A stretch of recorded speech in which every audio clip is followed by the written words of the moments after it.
This story includes an orcish adaptation of one of my favorite fairy tales, Old Mother Frost. I'll link the Wikipedia page below if you're interested in checking it out. Now, on to the story.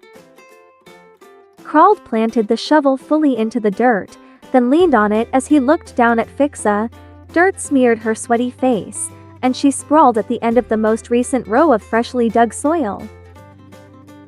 "Please," she panted, "just let me go get the robots. I've done maintenance and triple-checked."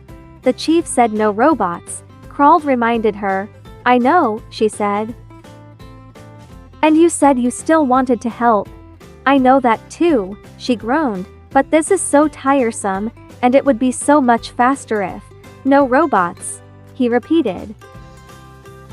"Fine, no robots." With that, she threw up her hands in defeat before letting them flop back to the ground.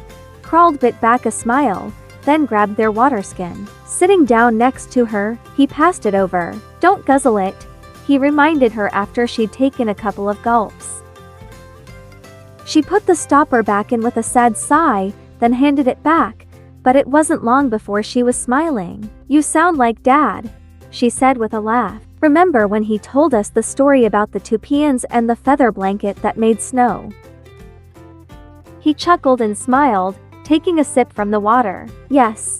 One peon worked hard and helped Old Mother Winter make snow for Frostfire Ridge by shaking out her condor feather blanket. The other peon was lazy and didn't like to work, so the blanket only made slush that ruined a big hunt." "I'm being a bit of a lazy peon right now, aren't I?" she asked with a sigh. "Maybe a little," he agreed. With that, she jumped to her feet. Picking up her much smaller shovel where she dropped it on the ground, she raised it over her head and shouted, "Right then, time to work."